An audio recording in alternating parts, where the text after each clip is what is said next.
sit and stand and wait and you wonder. You think maybe it's me and I'm being a fool.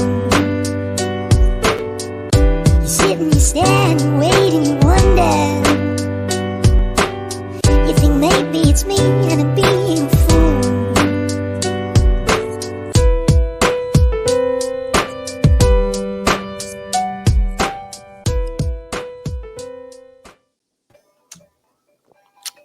Hello, Tansigia.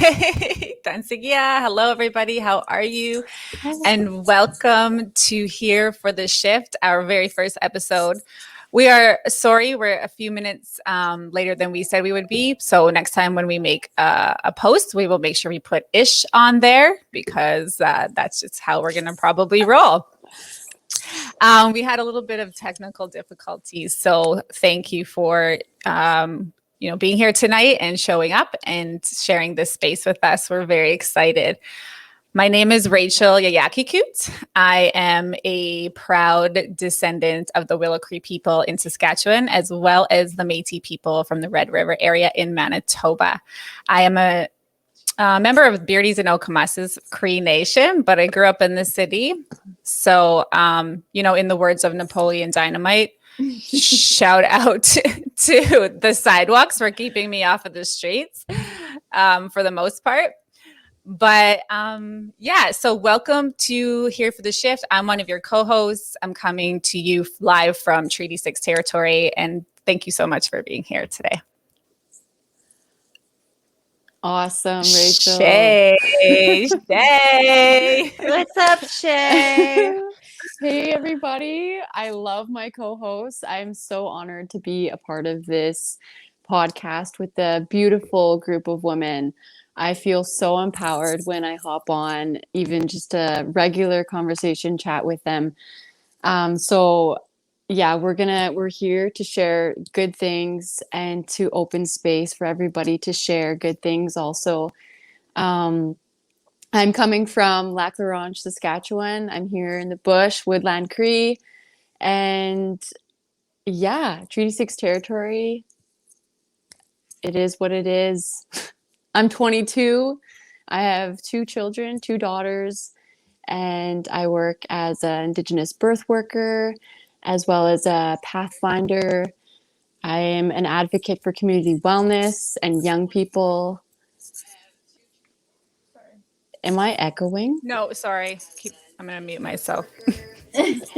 Keep going. Yeah, I think that's what I'm going to share for now. Awesome. We're so happy to have you, Shaylin. And I'll go next, and then Tapisa can go. So my name is Summer, and I am in California, USA. And California knows how to party. So I am a descendant of the Digweño, as well, also known as Kumiye. And I am 41. I am the elder of the group. I have one child. He's 8 years old. Whole health coach, holistic mom, and here to bridge the gap to wellness. So I'm excited. I'm excited about this, and whoever crosses our path on this podcast, we are so happy and blessed to have you. Yes, blessed. Thank you. Tapausi Atika Tapisa Killabuk. Hello, my name is Tapisa Killabuk, and I am a mother to 3 beautiful babies, ages 12, 10, and 1.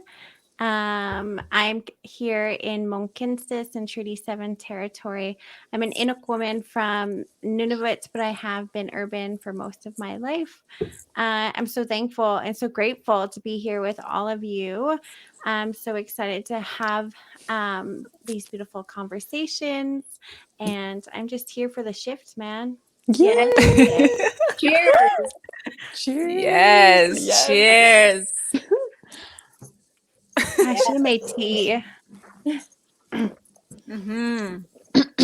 Grab your tea, your water, whatever else you are into these days. No judgment, your wine, your whiskey. Might not be really a whiskey show, but hey.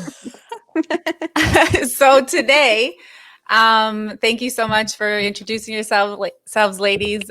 I'm so happy that we're doing this together. Here for the shift.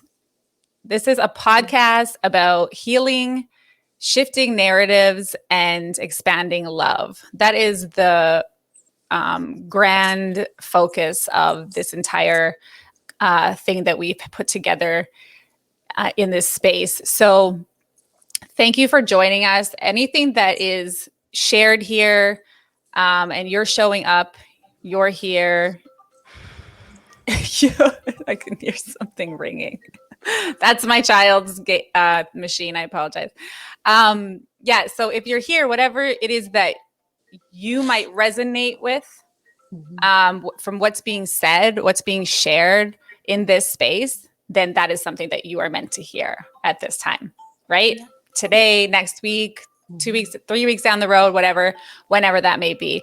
And so that's what this is really about. It's about coming together in unity to expand, our perspectives and to share and to really learn from each other and grow. And how can we, unify and evolve together and move forward, and just all of the beautiful things that I think a lot of people are really feeling that we're ready for. And so that's what this whole entire space is going to be about. So again, thank you for being here. I'm really excited.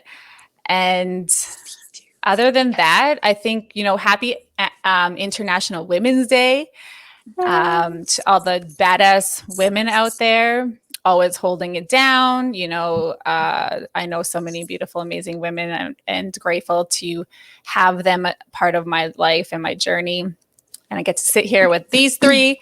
So anyways, enough about that. We're going to be talking about birth. We're talking about birth. We're talking about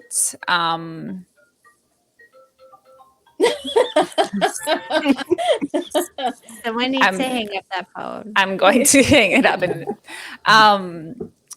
I told my kids to stay in their room, so nobody's coming to get it. Hey, but that's the result of birth, right? The result is yeah, exactly. But yeah, so we're going to talk a little bit about birth. What does that mean to us, to you? Because birth is not just about giving birth to another human being, right? Yeah, women were portals between worlds, life givers. Hold that gift to carry life, right, into the physical world. And so there's also birth, like around birthing new ideas, birthing new experiences, creating, and those things all take time in this like incubation period, right? So it's just, I don't know, it's really fun to kind of get deep into this shit. So that's what we're going to do today. And Shay is going to lead us in our discussion because she is full of beautiful medicine. She's a birth worker and so many other things, but take it away, Shay. That's going to be your thing. Take it away. Well, thank you so much for sharing, each and every one of you. I know I had a really lame introduction, but Tapas, I love how you introduce yourself in your language, and usually I start with my own tongue. But anyways, so again, Tansei Tawau, everybody. A little bit about, I'll just start with what I do and the birth work that I do, and kind of my ideation of why I'm so passionate about what I do. I hope I'm not staticky. I'm trying not to move as I talk. I'm good? Okay. So, if nobody has yet seen my Instagram page, oh, Tan, say hello. I watched Rachel in the world's first Indigenous podcast marathon. Wow. I had no idea. Was that in the Indigenous podcast? Was that? I just wanted to acknowledge that comment. Rachel, Okay, you're sorry. awesome. Sorry. I might just throw them up there, but I'm not doing that to interrupt anybody. I just don't No. want to miss anything. Yeah, no, me neither. Me neither. And I will pause and I'm going to wait for a bit now. So carry on. So back to my Instagram page. If anybody is not aware of that Instagram page, it's woman.womb.warrior. And anybody can go and check that out. Give me a follow if you like. I finally am hopping back on Instagram. I actually I've been invited to run the Everyday Indigenous Resurgence page. And so if anybody wants to go and give them a follow, Everyday Indigenous Resurgence, I'm doing that page for 1 week. It's my first time. And I only know one other person from Northern Saskatchewan who's been put on that page. And so I kind of feel like I'm very honored to share what I do on there. But my name, I call myself Esqueo Awichihawewak, and that's women helper. And I feel it's so important to just, I'm just pausing for a second, sorry, just to collect my thoughts. I loved how you said that in your language. Yeah, Esqueo Awichihawewak. It's women helper. It's beautiful. Thank you. It's because I feel like doula is it comes from, it doesn't come from Greek, or where does doula come from again? Forget where that word comes from. I think it is like a European term. I think it's someone can comment it. I'm just having a brain fart, but I feel it's important for us to identify, because we're all women helper, we all have that inner heart to help each other. And so I wanted to choose something in my own language, because I know that doula comes from another Indigenous area. And so Esqueo Awichihawewak. And I'm still learning to pronounce it properly and to bring back that language revitalization. But Women Helper, it's to help people choose a different path. And in the birth world, it's so, like, especially in Western European medicine, it's just one way, kind of. It's just one view, I feel like. When we're going to have a baby, it's very, like, mainstream. And it's the system and it's policy. It's all set up for us already. And I feel like there's not enough culture continuity. Like, we never have choice in some things. Like we do have choice where we're going to have a natural birth, or we're going to not use medicines, or, like, we do have those choices, right? But we're not affirmed that we have choice, like, to go against mainstream societies, go against mainstream system. So I like to believe that birth is not a medical emergency, because it's not, and sometimes there's different circumstances, and I'm sure that we'll all be able to share our perspective.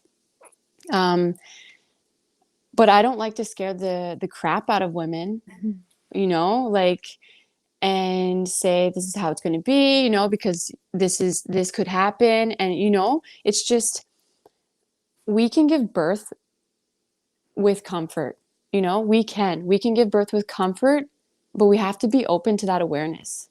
And we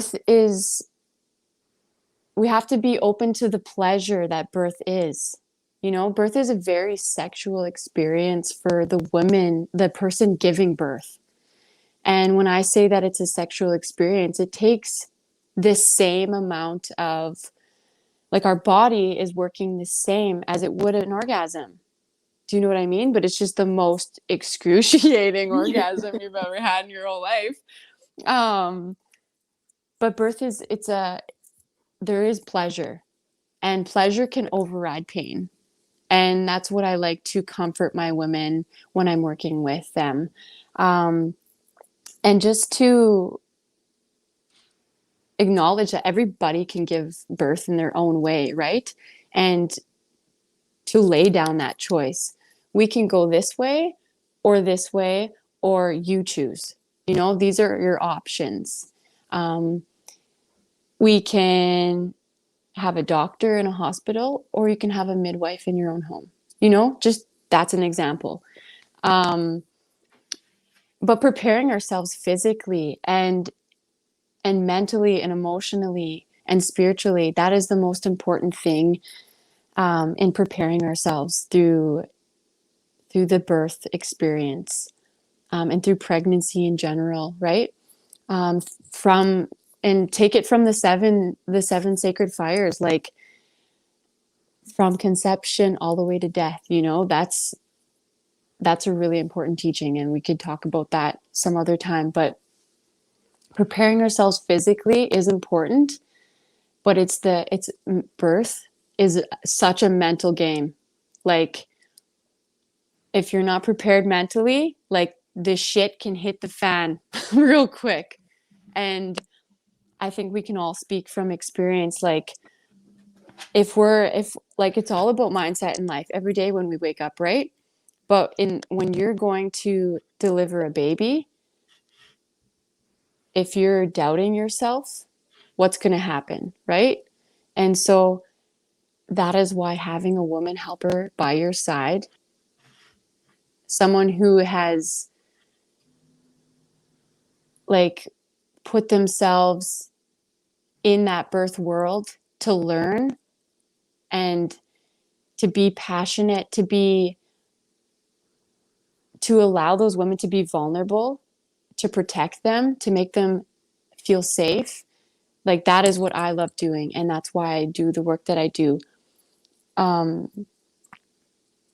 But I like to work with the woman from the moment they conceive that child until the child is 7 years old. You know, I will remain in contact with those mothers, because it's a long journey. You know, it's a very long journey, and it's a really important one, especially mentally, physically, emotionally, and spiritually, right? So we have to find that connection to our higher purpose and our higher self, and to really stay grounded and to have that choice. And that's super important. And to do it with love, to really open space with love. And sometimes when a woman doesn't have a partner there, and say she doesn't even have her mother there, or a grandmother, that's where a doula, that's where a woman helper will come in. And the work that I do it out of the kindness in my heart. I don't expect to be paid sunyao. I don't expect to be paid any money. And for me, this is going to be growth for me professionally, because when I move on in this journey, I'm going to have to make a living eventually, right? But this work has started for my community, and I've helped a lot of women in my community so far, and this is my foundation, right? And so I don't want to charge somebody who's already kind of struggling to process what's going on physically, mentally, emotionally, and spiritually, right? So I think that the work as a woman helper that I do is, I will be gifted tobacco, and I'm good with that. But yeah, I'm kind of everywhere with what I'm talking about. So any questions? Anybody want to touch base on that? Like, invite your perspective, please. I kind of want to have another baby, and then you can be my you can help, you can support me through that process, because that sounds amazing. And It's so amazing. I feel like that is something that we need right now. Especially for our women who are so vulnerable. Yeah. And I've worked with our vulnerable women, and even as like I was a young mom, I was 19 when I had my first baby, and I had to go through the Western process of having that baby. And I had absolutely no autonomy within the system because I was 19 years old and they wouldn't let me be a part of it. It wasn't like there wasn't any beauty in it.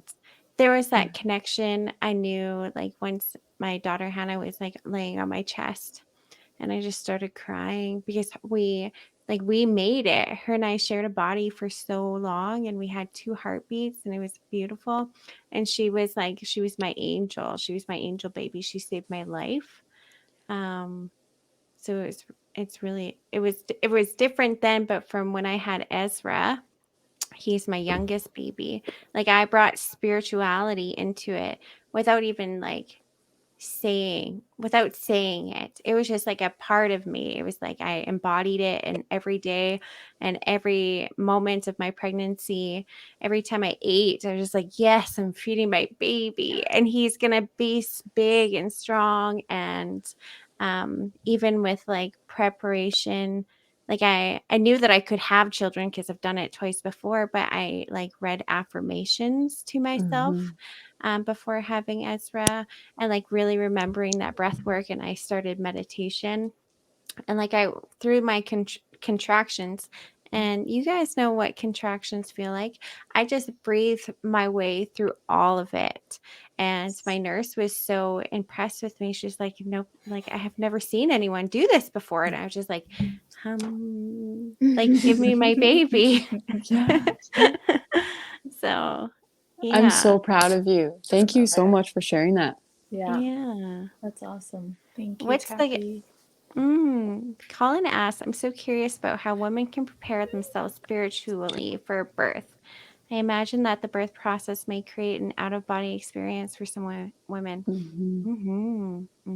Yeah, Yep. definitely. Yeah. For me, I would say I would combine spirituality with mental stability, Yes. right? Because, and yes, you will have an outer body experience. I had to nourish both my spirituality and my mental balance. That was something that I constantly, because throughout pregnancy, that's why they have first trimester, second trimester, third trimester. You are transitioning literally throughout your whole pregnancy. You are not staying the same. Your body is constantly changing. Your cells are constantly changing. You are creating this human. So you're constantly evolving literally through these trimesters. And you're constantly having to nourish that spirituality and that mental stability constantly. So that's my input to that. Yeah. I had kind of similar to Tappy, like my oldest daughter's going to be 16 in the summer, but I was only 21 when I was pregnant with her. And so again, like I didn't really know anything about birth. I didn't learn anything really. I think I read a few chapters of a book and that was it. I was more like along the lines of like, I'm just going to wing this shit.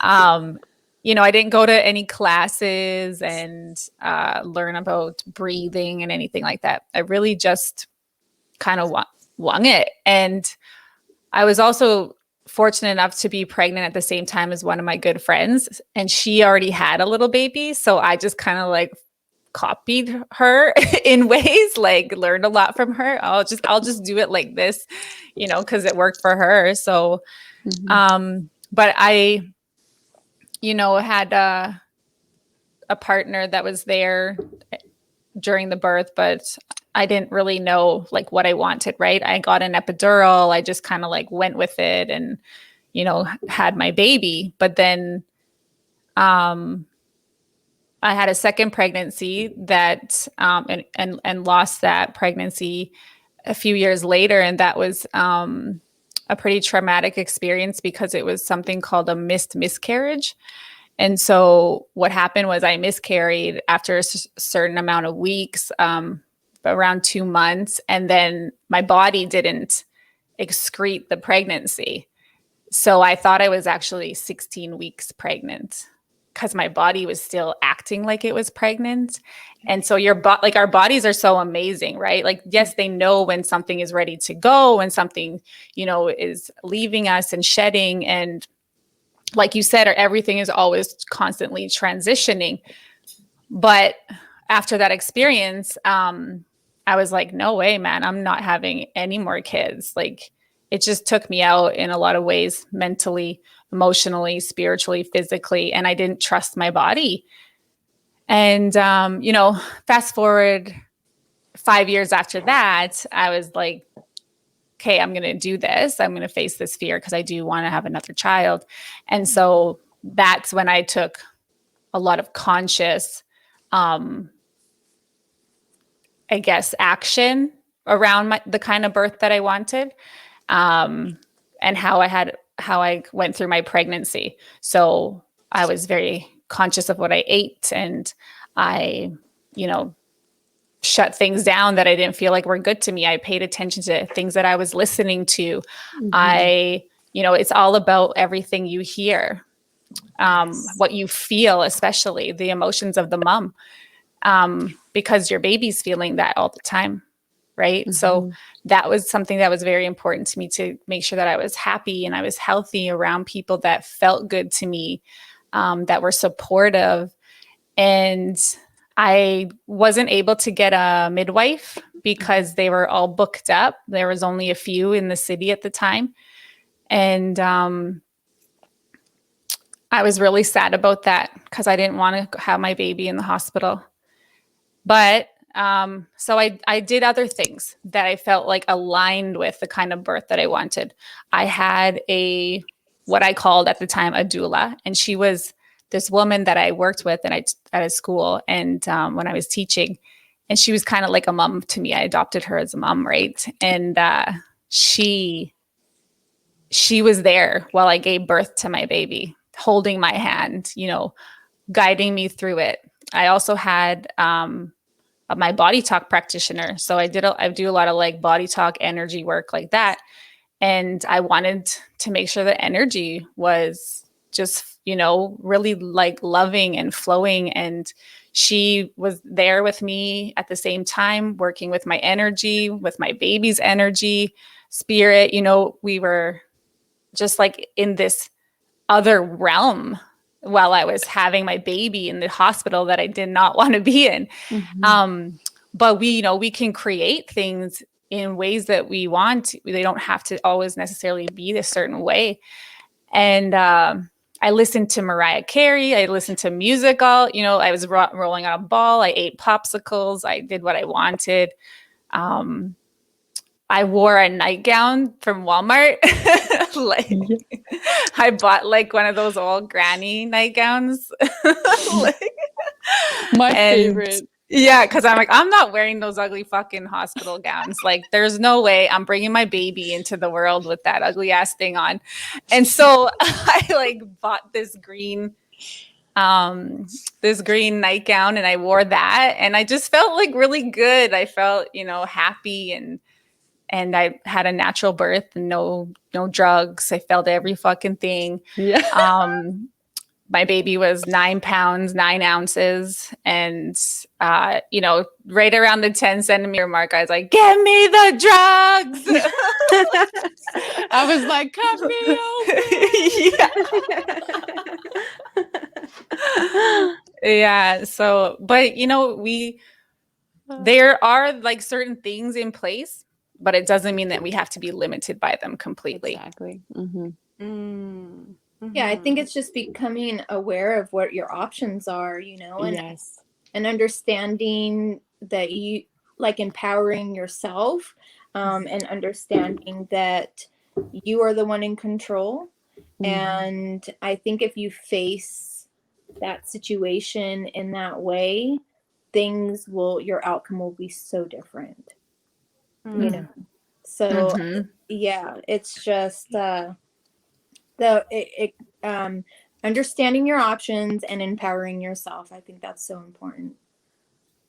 I think it's really important and to validate the women who don't have access to those services, though. Like, it's not always readily available, unfortunately, just because of like where we are, especially if you live in cities and stuff. But Yeah. but taking the time and learning like what is something different that you can do, like because I still had Ezra in the hospital, but I took it in a way where I was just like, I'm just going to meditate, I'm going to breathe, and that's it, and I'm going to say affirmations, and that's it. And then if you can bring spirituality into it, then you should, but if you can't, then that's okay too. Yeah, I think that if you're having to be in a different environment, like a hospital, which is the majority do have their children in the hospital, but giving yourself the space to be able to mentally expand on what you're wanting to do, like you said, focusing on your breathing and positive affirmations, just being, like I was talking about, the mental stability of that, and it changes your environment. You could literally be anywhere, and I think understanding how powerful our mind can place us wherever we want. Yes. Yeah. Yes. Yeah. Y'all hear that shift? Yes, girl. The mind. The power of the mind. Hey? I call it because you know what? Changing narratives, right? It's a whole different. If we use the term mind fuck, when you use the term mind fuck, that means someone's fucking with your mind, right? But if we change the narrative, right? It doesn't have to mean that term, right? Yeah. And I mean, for me, it's like we're changing the narrative. So changing the narrative means it doesn't have to mean that. It doesn't have to mean that to us. Like understanding the power of your mind and can place us wherever we want to be. That's a mind fuck. Yes. Right? Like, I don't know. That's just me, but Well, no, because like it's exactly because we have the power to not let our emotions overpower our intelligence, right? Right. And a lot of the times we do end up letting behaviors and people's reactions affect how we feel, Right. And it's just, that's a big aspect within the birth world, like you're going to get mistreatment, you're going to get different types of energies, emotions, people coming in and making you feel, but it's all about you and just really grounding and being in control of you and your mind and your body. And knowing your birthrights, like I push for being educated. When you want to have a baby, educate yourself, because bringing a baby into this world is like, we shouldn't just bring babies into the world, 100%.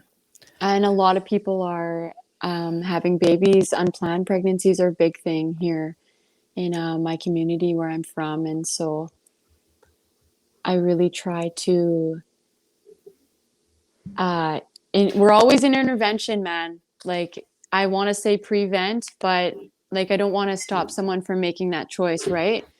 And I don't like to inflict my beliefs onto other people, but just to bring that awareness that like education is crucial for us as women, knowing our bodies, understanding that we do go through transition from when we're born all the way through. It's called rites of passage, right? And go to ceremony, go back to the teepee if you want to learn those things, and Yeah, and men too. Men are an important role in pregnancy and in birth as well. Mm. And I don't want to leave the men out. So Yeah, for Well, sure. in the pregnancy for sure. Becoming pregnant. yeah. Well, even as what Rachel was saying, like how we're treated, you know, that's important. How our partner treats us is very Yeah. important. Before we should get into that, but before we do, I just want to read a couple of these comments from people. Or Summer, do you want to read this one? I would have to put my glasses on. I'm the oldest. Remember? Okay, go. Come get your glasses on. Seriously? All right, hold up. Wait a minute. Okay, this reminds me of my great grandmother, who was also a midwife. I have to get this close. I'm not kidding. Just bear with me here, okay? Midwife. And the teachings that were passed down from that time.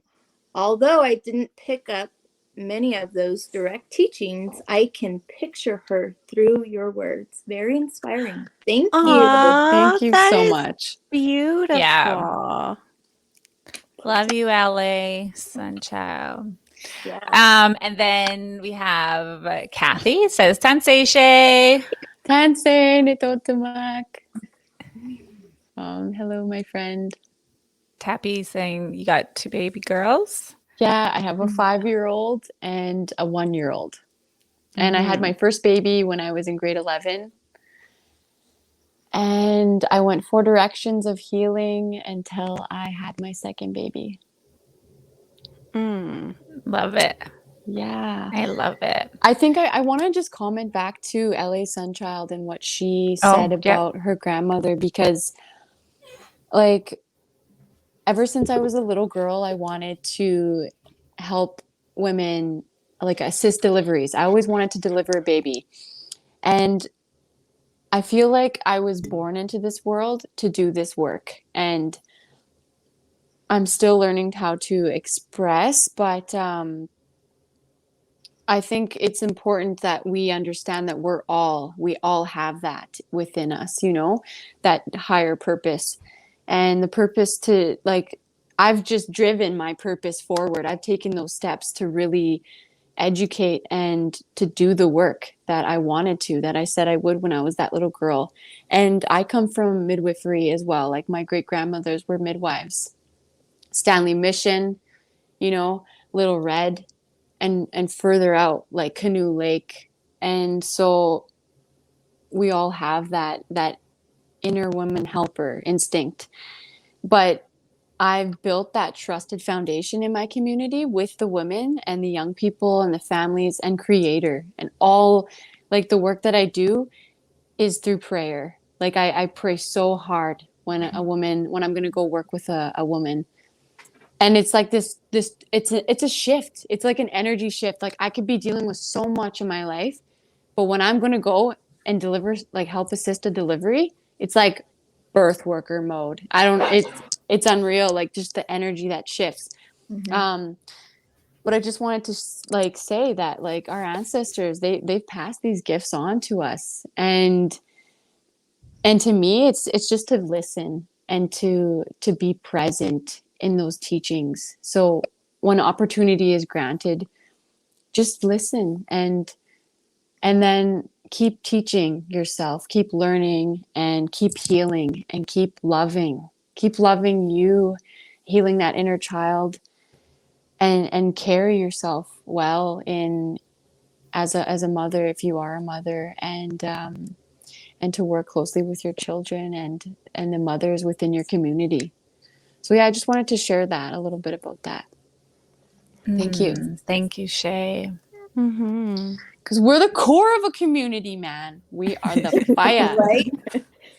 Well, they always say it takes a village. So, you know. Yeah. Kristen says, sorry, hand birth support. I don't know. I think maybe that was a typo. Oh, she must have commented. I helped about deliver birth her support. baby. Oh, nice. Yeah. Oh, Her baby boy. beautiful. mind's Mike, a porn star. my mind's a porn star. Yeah, okay. So, okay, Michael LaRock, him and his wife have a podcast called LaRock Life, I believe it's called. Correct me. I'm pretty sure that's what it's called, though, LaRock Life. And it's about relationships and healthy relationships and, the man kind of like stepping into healthy masculine roles and things like that. So check them out because that's really important too. I don't get it. Why is his mind I don't a know. porn star? Maybe I his think mind it is like because active. a mind fuck. Oh, We were talking about yeah. mind fucking. yeah. Yes. Okay. we already forgot about Well, that. we better be wearing a condom because we're fucking with some dirty minds. Right? Put your protection on, ladies. Shit.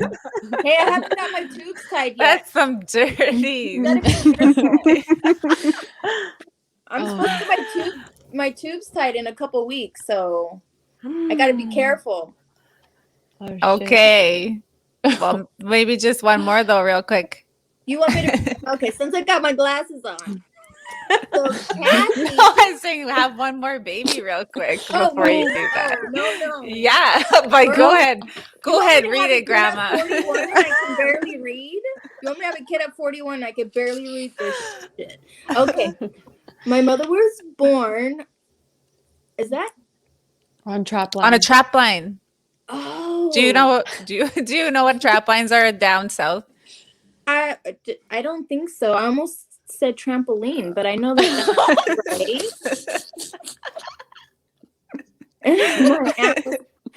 Shit. In California, right? Who knows? Like, I don't really know. Anyways, carry on. So It's a very segregated away from the community. Yep. Okay. And my aunt was a midwife. It's so recent. It's so recent to help others have babies. Yeah. Yeah. Yeah. I can't get over Okay, it. you're cut off from reading now. Yeah, Takes you too long. I can't see. I still can't see with it. All right. Leave the old lady out of it. Okay? I'm just kidding. Okay, so yeah. What were you guys talking about though? We were talking about men, weren't we? Yeah. And the Relationships.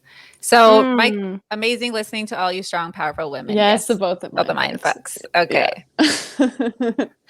Thank you, welcome. Mike. Thank you, Mike. I do want to show my Yes. LaRock Life podcast. I do want to show my my belly cast though, since we're talking about birthing. Yes, show us.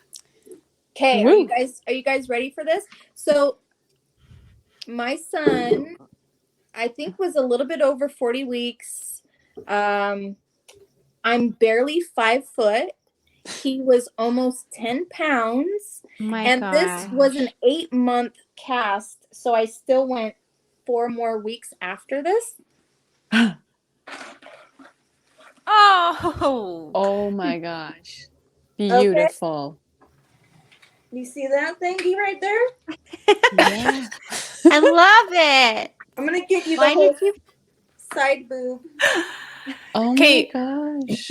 Summer, tell them how tall you are though. 5 foot. So she's small and like imagine that Oh. big baby. And you So still went people- 4 weeks after. Yeah. Can you believe that? Mm. My Why'd you? poor body. Your did great, amazing, Mama. strong, miraculous body. Mm-hmm. Thank you. Mm-hmm. Perception shift. Yes, thank you. But yeah, and I did plan an at-home pregnancy with him. I planned an at-home water birth. I had a midwife. And it did not go as planned at all. Mm-hmm. And I don't want to scare people because I was extremely informed. I come from a medical background. I did a ton of research. I was extremely healthy. I exercised. I ate great. I made sure I took my supplements if I needed supplements. I was mentally strong, physically strong, spiritually strong. And sometimes it just has nothing to do with what you're doing. I had all the faith in the world that my body was 100% capable of birthing this child. And it just did not happen that way. I was in labor for 63 hours. My water hadn't broke. I stalled at 8 centimeters and he was not coming. I didn't take any drugs. I did essential oils, homeopathic remedies, teas. I did everything. My midwife was amazing. She did everything that she could. And ultimately, I had to have medical intervention. They still tried to allow me to birth vaginally at home. No, not at home. At the hospital once I was transferred to the hospital. Yeah. And still, it wouldn't happen. So I had to have an emergency C-section. So it literally went from one extreme to the other. And never in my wildest dreams did I ever think that I was going to have a C-section.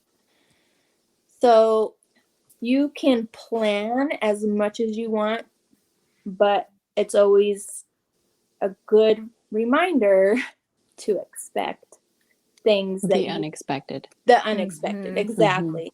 You know, and that's just how it happened for me. But I mean, I still enjoyed the experience. I did the best I could to stay positive, even though they threw away my placenta after I asked them not to.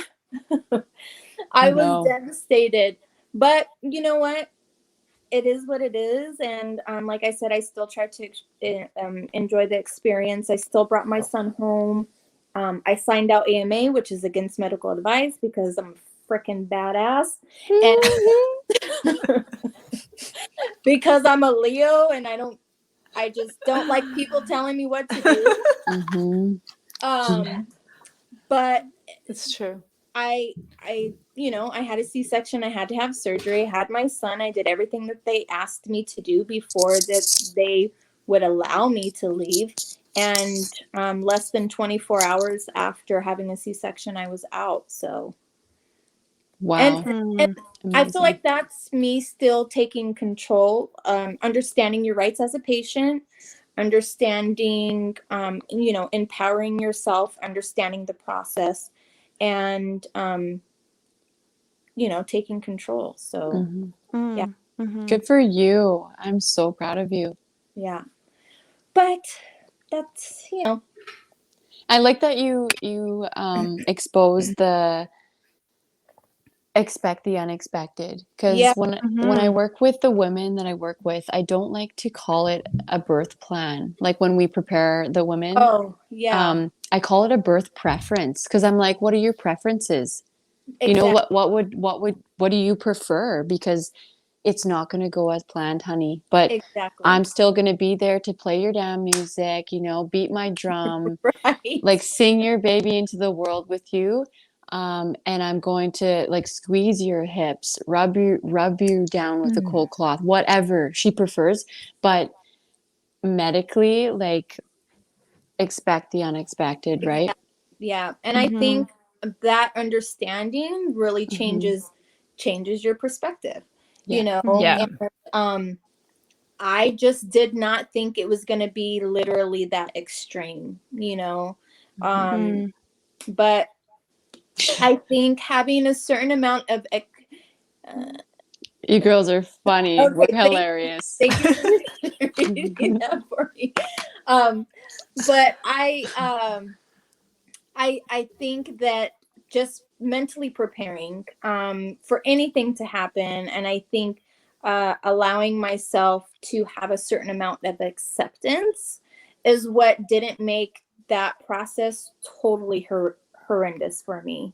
It's just kind of like accepting the process as it was going, because literally I had my friends and my family here at my home for 3 days staring at me like, what the fuck are you doing? Like, what's wrong with you? But I was determined. And because I did think that it was going to go one way, but having a certain amount of acceptance, understanding that anything could happen, I think will allow your experience to be that much more enjoyable. Yeah. Mhm. Even I think after you have the baby too, like I made sure I didn't have a birth plan with Ezra. I had my preferences, but I was really like I was convinced that I was going to be breastfeeding Ezra, and then he was born with a tongue tie, and then he wasn't able to breastfeed. And even though we went to a lactation consultant, and I tried and I tried and I tried, he would not take to the breast. And that was devastating for me. Like I didn't prepare myself for not breastfeeding. So I think that is something that I wish I had done in preparation to have Ezra, is that, if you can't breastfeed, that's okay too. Yeah. Yes. Mm-hmm. Yeah. Shout out to all the women who do breastfeed. Like, can't even, like, I'm about to go get my nipples pierced. I don't even feel them. Yeah. It's so true. Right? Just like raw, like beef jerky.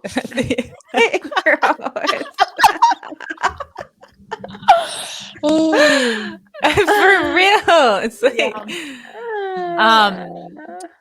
yeah, so Kathy was talking about the trap line. So Summer is in the bush on the land. She just wanted to kind of clarify that for you. Yes. Yeah. Thank you.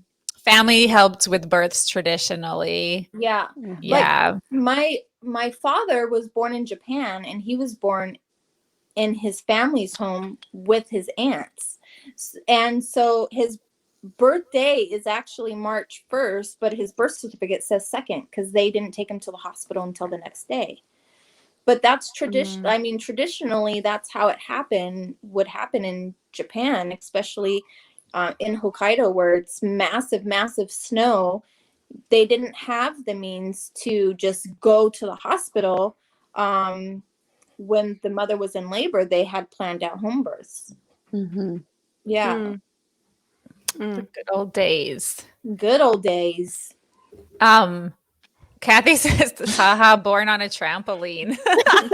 Hey, I'm sure it's happened.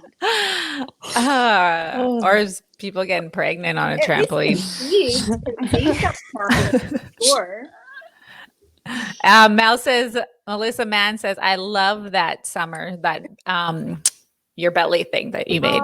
What's it called? Yeah. A cast? Belly cast? It's a belly cast. Yeah. My sister did that for me. Colin wants to know, looking back on your birth experiences, if you could go back and change one thing, what would you change? Oh, Thank you for that, Colin. Thank you, Colin, for tuning in and learning about. I love Colin. Colin taking... and I used to work together. He is an angel. What up, Colin? Nice. Go for it, Tappy. I wish I didn't get the epidural with my last baby. With Ezra, oh my gosh, Tappy, how come? How come you did? I was scared. Oh my God, I know. I know the feeling. It was so scary. And I waited until the last minute to get it. But then I was just like, you know what? I'm in so much pain. I'm going to get the epidural. But I wish I had waited and not done it. How long of a labor was your third? Oh, it was quick. Well, no, it was like 15 hours, I think. But compared to some, that is pretty quick. That is pretty good. Yeah, it was good. Like at noon, my water broke. There wasn't anything that came gushing out or anything. I was watching Hoarders on TLC. I love that show. And then I could feel, I felt a little how I describe it is what it reminds me of is like a star bursting in the universe. Like it was in my body and it was just like pop, and it was so delicate and it was so beautiful. And then I was just like, oh, that was a weird contraction. And then like 20 minutes later, I got up and went to the washroom, and it was just like the floodgates opened. So I was like, oh, that's my water breaking. And then we didn't go to we went to the hospital, was sent back home, went to the hospital at 10 o'clock. And then we had him at 4 o'clock the next morning, I think. Yeah. But yeah, I got an epidural, and I wish I didn't, but maybe that's why we should have another baby. You guys are making me want to have another baby. No one could make me have another one. Tis the season. Like, get busy like rabbits. Nobody could make me want another one. Yeah, I am done Oh my gosh, too. I was just about to comment such an inappropriate one, but I'll I save love that it. for later. No, don't ever hold back on this damn show. Oh my god, no. All right, but Shay, what is something that you would change? One thing that you would change? Definitely, I think that I was very young when I had Mia, my first one.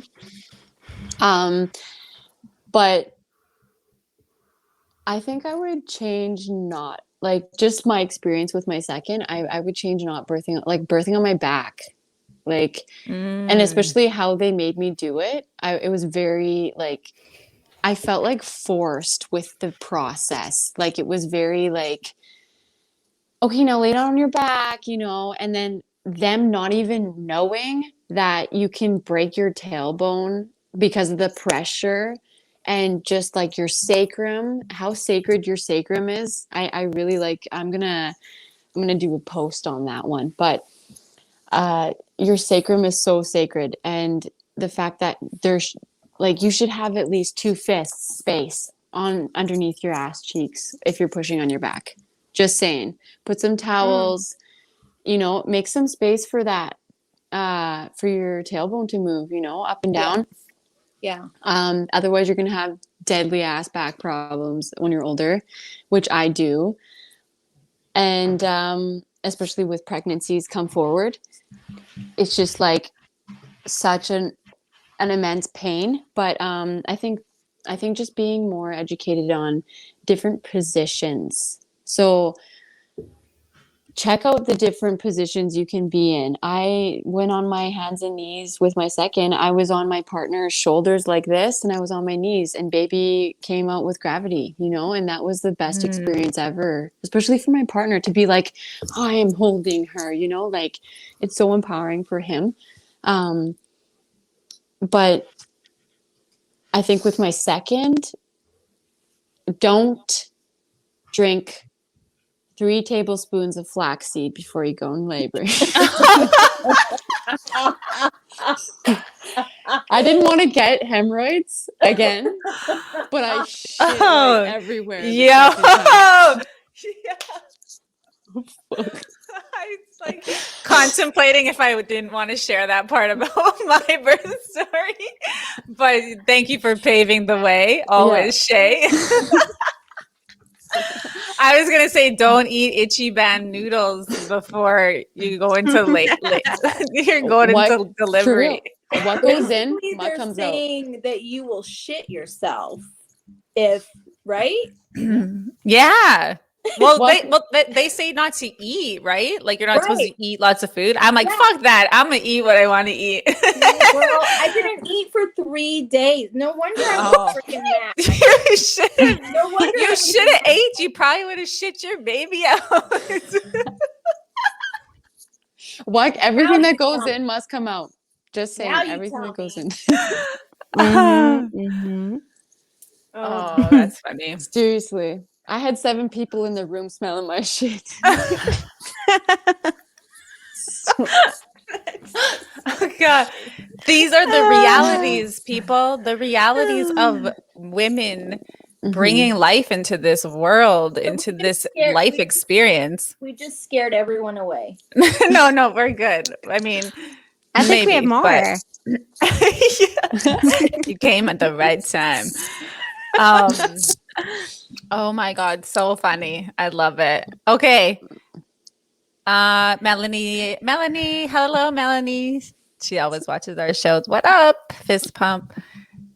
Summer, Yes. are you going to share? Oh, what am I? Oh. Well, the whole thing. I changed the whole thing. Yeah. Like, I didn't tell you guys that I slept on the couch for 6 months of my pregnancy and 6 months after my pregnancy because I had severe carpal tunnel. Oh, shit. Me too. Oh, it was so bad, so painful. I didn't tell you for the first 2 months after having my son, I physically could not feel him because I had no sensation in my hands. Oh my I didn't gosh. tell you that I weighed 205 pounds when I left the hospital because I had retained so much water from the anesthesia and the epidural that they gave me for the C-section. Like, the whole experience was just absolutely terrible, but my perspective allowed me to love The shift. every minute of it. Yes. So, Halfway. So proud of you. but I mean, you know what? I wouldn't have changed anything of it because that was my path. That was the journey that I was supposed to be on. I think it made me a stronger person. It allowed me to realize a lot of different things within myself and my inner strength, my inner power. It allowed me to know that I am not in control and to go along with the journey and enjoy the process. And so that's like kind of been my mantra since then. So Good yeah. for you. So proud of you. Can I add one more thing? Like, just this is advice to any pregnant woman out there. Like, do not get in the bath right in the beginning either. Like, I don't, Summer, you can tell me if I'm wrong, but like that can slow down labor and delivery. Like, everything just slows down altogether as soon as you get in that bath too early. Oh. Wait until you're completely in, like, maybe like 5 centimeters. Yeah, I think it slows the process because it allows the body to have a certain amount of relaxation. And then the contractions, or I like to call them waves, but they give that body that intense response that it needs to expand. Yeah. And being in the water allows the body to relax. So it kind of contradicts just until your body reaches, like you said, like 6 or 8 centimeters. And then you can kind of get in, because at that point, your body's going to just take over. Yeah. Right. And continue to allow that natural process. Yeah. Yeah. 26 hours in labor was Yeah. my first. And I jumped in as soon as I was in labor. Like, Yeah. so. Amazing. Yeah. I love this. This is beautiful. Me too. It is. It's so fun. I love this. Although, I wouldn't change anything, but after my birth, like my deliveries. I shouldn't say deliveries. My youngest daughter is 7, but after I gave birth to her, I moved provinces when she was a week old, and I drove and stopped to breastfeed, and I was exhausted still.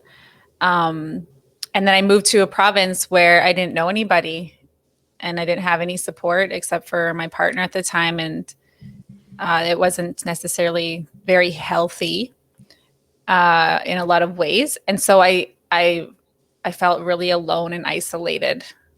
And I struggled with that for a long time in silence. And I didn't really tell anybody. And I was very protective of my baby. And I didn't want, like, even my mother-in-law to hold her.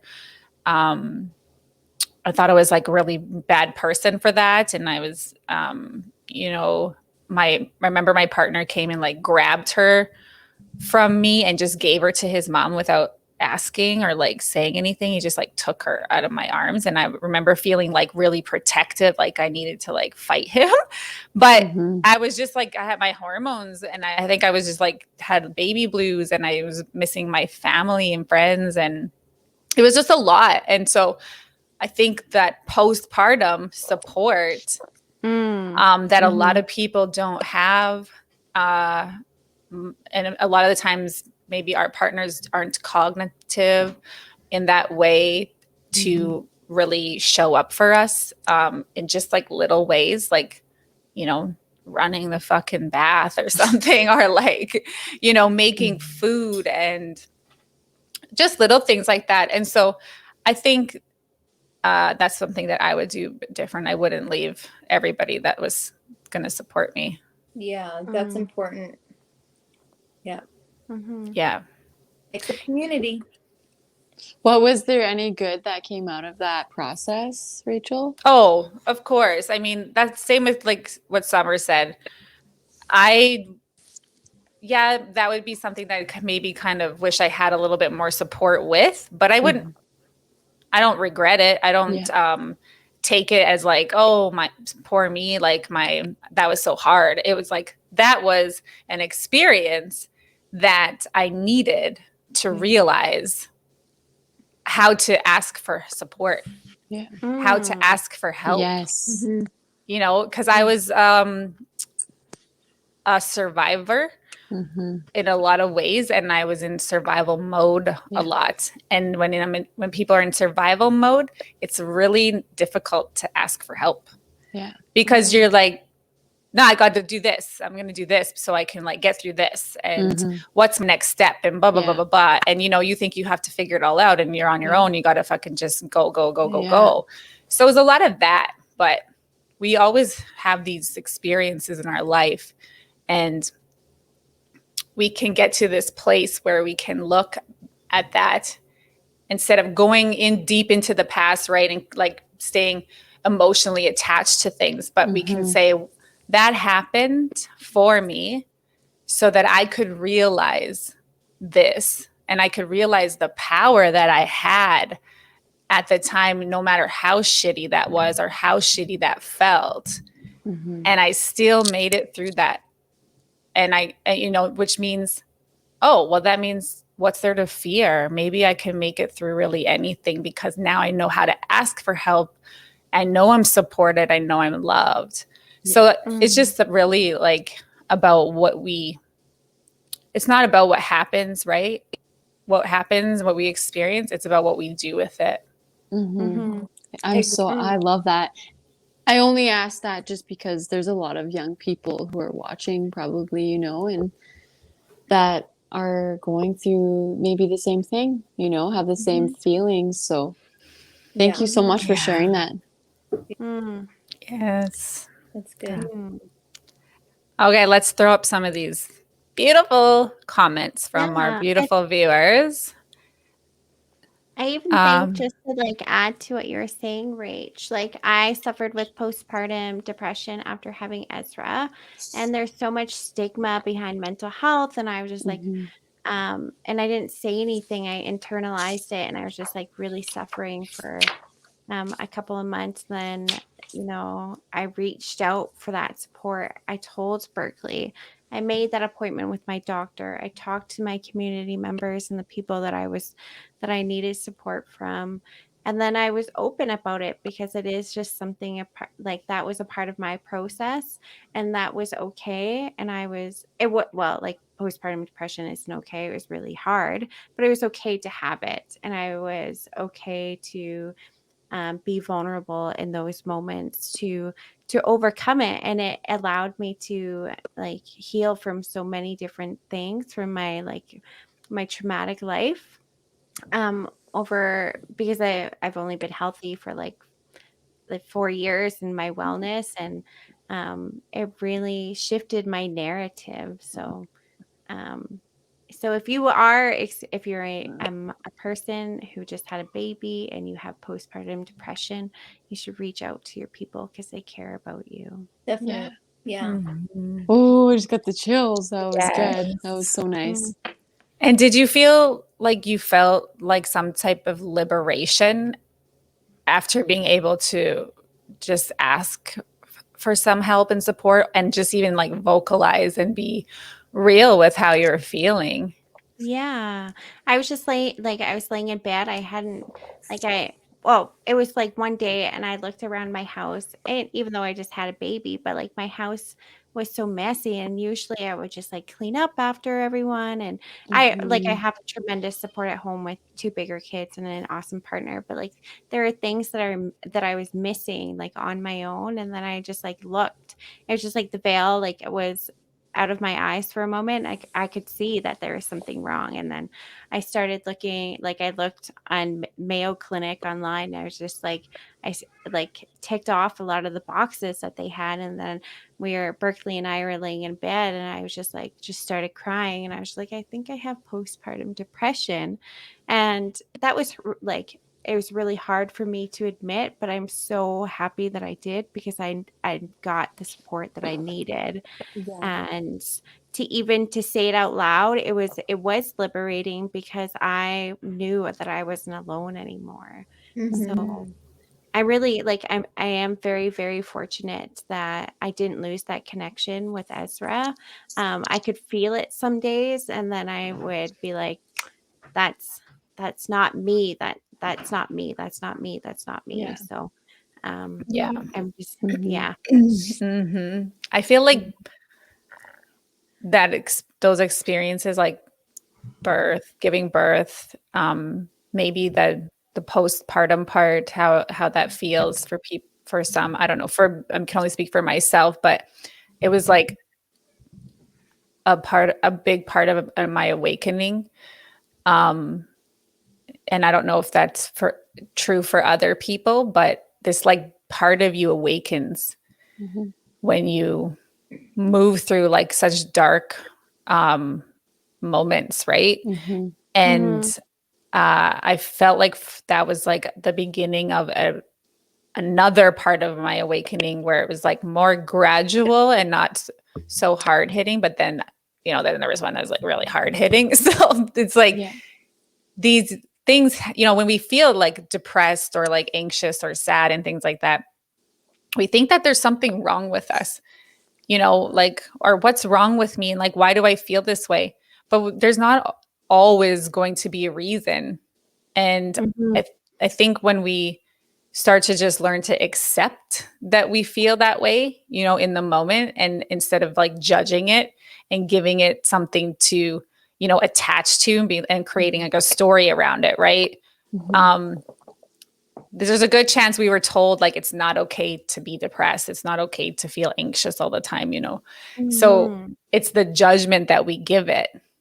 Mhm. But it's so totally okay to feel all kinds of things after your body has literally gone through such a traumatic experience. Yes. Oh, yes. Mhm.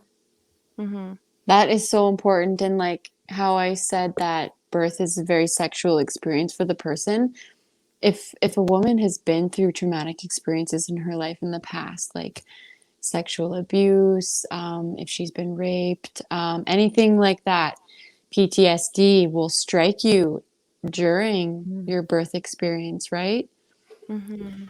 And that's why we can have a waves of emotions when we're delivering our baby that can lead further on in our fourth trimester to postpartum. And postpartum can go on for years, or it can Mhm. and not come at all and then come a year later, Mhm. right? Because that transition could just be going on for so long. And so I Mhm. think that these conversations are so important to have, and to break the barriers of shifting maternal health in general. Like Mhm. when I go for support in with like nobody has even come to check up on my baby, like since I've had her. And because I chose not to immunize my child, nobody has come to check up on her. Nobody cares. Mhm. Like that's and so especially being in a small community, like how is that supposed to make me feel, Like where's my backup? Where's my support? So, and I just wanted to share that because I know that there are other women out there who are listening from my community who may feel the same way. And so whoever is listening, like, I'm here for you and you're not alone. Mm. Mhm. Mhm. Yes. Yes. Mhm. Melted heart. Thank Colin you. says, thank you for sharing, Tappy. You're our bright light. Yes. I love you. Oh, sorry, guys. New Zealand, Germany. Oh, Oh, great leaders are women. yes, I believe that. Yes. So, yeah, we had some like truths and a lot of laughter and resonance when we were talking about our shitting. Oh, yeah. I'm going to there's a who wrote it? I can't remember. I'll look for it. But Kathy, this is really important too, and I agree. Yeah. Does someone want to read it? I love how you girls see childbirth. Beautiful. I remember friends sharing mostly the pain and stitches, medical type stories, no talk of music, home birth helps. Yeah. Yeah. For real. Yeah. Mhm. I mean, and some people want to hold on to those traumatic memories because first, they're the easiest to remember. Mm-hmm. You know, like growing up, I don't remember my parents take me to Disneyland, but I remember them fighting and arguing, you know, but tell me, you know, I don't remember, you didn't take me to Disneyland, but you guys freaking fought all the time. But that's how our mind, you know, memory works. Sometimes we hold on to those traumatic memories. Mm-hmm. But it's so important to focus on the beautiful aspect of childbirth. Like I said, even though I felt like a horrific experience, I changed my narrative, and I'm still so grateful and still so thankful for the experience. And like I said, I wouldn't change anything because that was my path, that was my journey, and my outcome was still the same. My outcome was I received this beautiful child Mm-hmm. who has filled my life abundantly. Mm-hmm. So Mhm. that's what I focus on. But again, mind fuck, right? That's what we have to remember. It's what we choose to empower ourselves and being with our minds, you know. So how powerful we choose to our thoughts to be, how powerful we choose our minds to be in our perspectives, because it's basically all on how we perceive things, Mm. right? Mm-hmm. So it's our choice, it's what we choose to do with it. Yes. Yes. Yes. Okay, so many shifts already in the first episode. Love it. I was gonna ask you something, Summer, but it slipped my mind. So,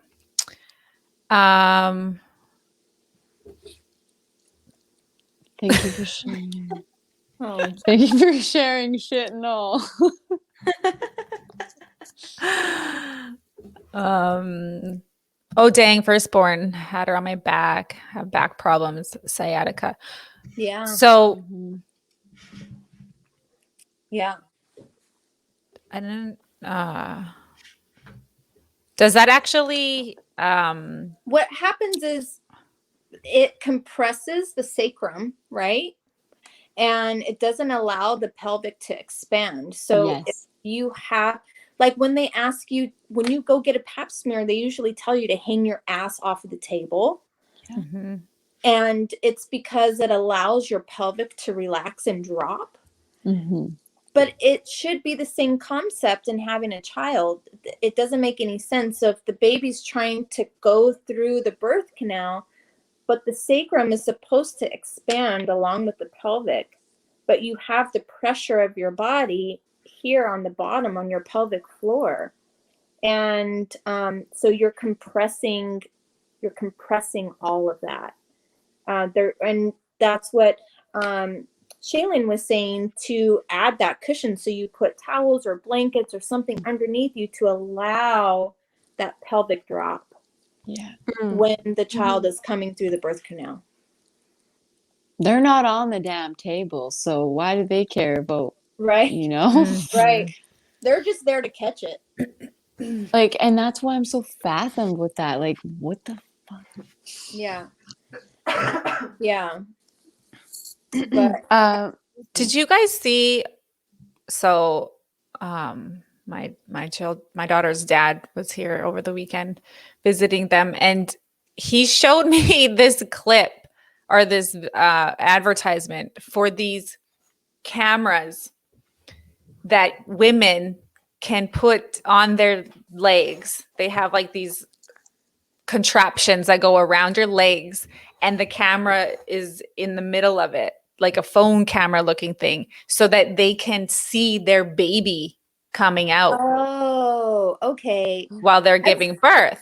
I've seen people do that with mirrors. Yeah, mirrors. But for sure. now there's like these real things where people are buying them. And I just like my tolerance for humanity sometimes. Well, Because, okay, my thing is I don't want those like electromagnetic field, like that energy of these things that are full of like energy that can lower your vibration, in your vagina. right? And your vagina. Yeah. And like can really alter the energy of like what's happening with your baby coming in. Well, yeah. I just think it's fucking weird, but I get that. I mean, I get that. I'm not. Yeah, I if want you're to into it, I need to second that because like some people won't understand that, like what you just said, and like with the whole like it altering like our energy, right? And like our like, what did you say? You said vibration, right? Mhm. When you go to ceremony and you are within the arbor, anything that goes in the arbor, if you have your phone underneath that arbor, it will immediately be shut off on airplane mode. Like, because there's such a higher power there existing that they just don't allow any of that frequency to interfere. I've experienced this. And I also have, like, my partner told me something today, and he's experienced that. And he's not the type of person to really like understand energy quite yet, like, or fuck with it, like, you know, he's like, He's waking up. yeah, and it comes with time, right? Mhm. Like, but those connections made, like, I know I'm not the only one that's on that path, so thank you for sharing that, Rachel. Yeah. Yeah, I was just wondering if you guys have seen them. No, but that would be interesting. I might just get a pair just for the heck of it.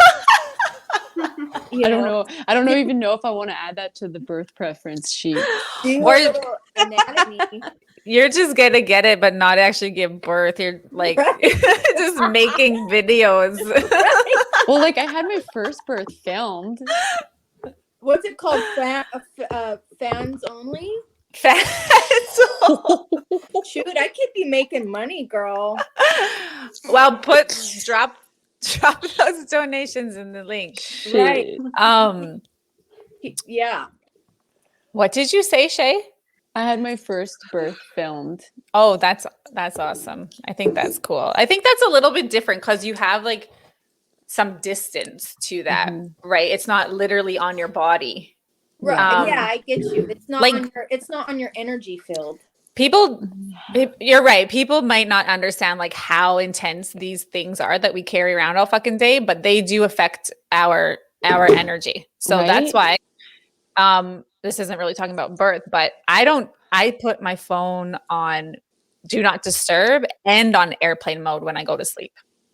And put it away from me, away from my head, away from my body.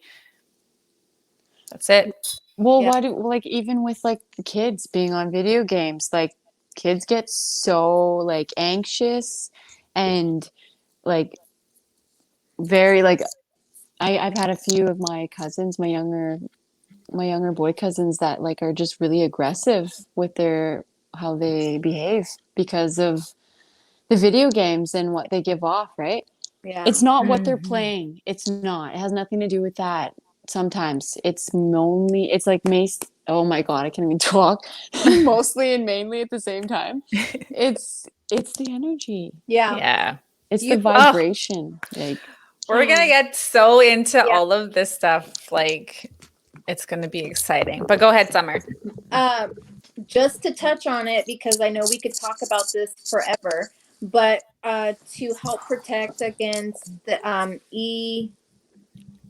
EMFs. yes, and the electrical stuff, you can get, it's called Signite, and I don't know if I'm pronouncing it right. Selenite. No, Oh, selenite is good too. it's SHAGNITE. Okay, I don't know. But Yeah. selen yeah. It's black, and it's a natural element, but it helps repel all of that stuff. mm. And I sleep with it under my pillow, and I put one under Cannon's pillow, and I have a big pyramid in front of my computer. Google it. I can Grandfather Google will know. Google. uh, I Ask it. there's Colin. Like it is definitely video games and what they are viewing, but it's both genders, you know. I've seen males and females get yeah. real. Right. I had to ban my 7-year-old from TikTok because she was acting crazy, a fool. And I was like, "You're done. Cut." It is. It's what's like they're viewing, but also the amount of time that they're Yeah. Yes. in Screen- that like limited, Consuming. like Yeah. their Mhm. focus is there, right? When it's like go play outside and Yeah. connect with the earth so your energy can rebalance a little bit, right? So Mhm. Mhm. yeah, we can definitely talk more about that and have a whole freaking show on all of that. Yeah. But we're time to wrap it up. Yes. It has been so much fun. Is there anything you guys want to say before we end the episode? My breasts don't like my new Samsung. Yeah, I believe it. Don't put that shit by your boobs. No. Not going to tell you what to do, but Just a suggestion. it's a suggestion. Yeah. I already put that one up. Oh. Okay. Thank you guys. Neckle me. I really like I wish we were in the same room together, but this is really cool. I really didn't think that we could talk for an hour and a half and just like could keep talking. So yeah, that's what I wanted to say. I love you. Yeah. Lots of fun for sure. Yeah. Yeah. Summer, Yes. anything you want to say? Eh? Yeah. Eh? Is there anything you would like to say?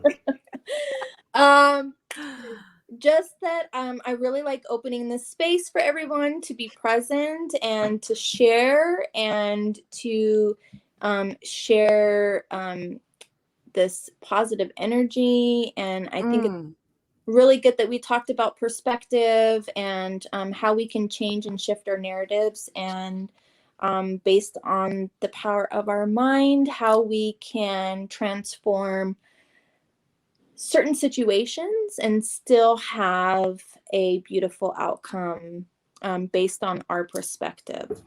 And yeah, I think that this is a great space to welcome people and to have love and positivity. And I think it's great.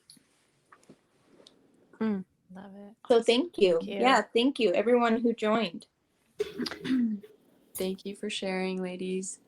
Yeah. I just want to say, Ginanas Kamitnan, I'm so grateful to be a part of this here for the shift. Like, I really am. It's such an honor. And my, like, this journey that I'm on is just aligning how it needs to be, like how it should, and it just feels so good and so fortunate, and to be surrounded by the love of these women. And I think love and responsibility, like love is the recovery of our people. Responsibility is the recovery of our people. And those two linked together are the recovery of our people. And when we are given responsibility, like with love, like it feels so good. Otherwise, the children are going to burn the community down trying to find it, And I just want to say I love each and every one of you, and I support you all in your growth. And wake up tomorrow happy. Tell yourself you love yourself, and tell your gookum and your mushum and your aunties and uncles and all your cousins and your sisters and your brothers. Just tell everybody that you love them, and to hold that love in your heart, and just to create positive mindset, because that's what it's about. And remember that you could be looking at the number 6, but on the other end of the table, man, that's the number 9 to someone else. So Yeah, perspective. respect, Halfway. right? And so, yeah, thank you so much, all my relations. Thank you, Shay. Thank you, Summer and Tepsa. Okay, thank you so much. Before I close out, I just need to shout out the Podfather, Nathan Arias, the one, the only. So if you don't know who the Podfather is, now you know. This podcast wouldn't be possible, or wouldn't be happening without Nathan's encouragement. So thank you, Nathan. I appreciate you and everything that you have showed me and taught me, and really just believing that I could do a podcast. But also, if you like to do things, he will, like anything. Like if you're really good at making toast, he'll tell you to start a podcast about it. He's very encouraging, and wants to support everybody. So check him out, and check out his podcast and his page and all of the really amazing things that he does. So thank you, Nathan, and everybody else that has contributed to what's happening here today. Thank you, ladies, so much. I love you all. Thank you, everybody, for joining us tonight and popping in and sitting in this sacred space with us. Shay was talking about love, and love is the truth. Love is really all the most important thing.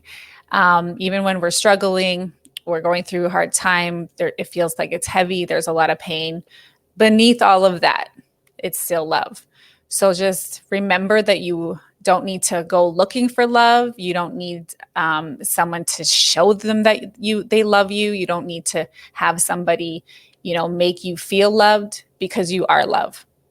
And that is always just within you. And so I really hope that you're able to take something from joining us tonight. And I appreciate all of you. I love all of you. Have a beautiful week, and stay tuned. Check out our posts for what's coming up next week and who's going to hopefully join the space with us. All right. Have a good night. Peace. Good night. Bye.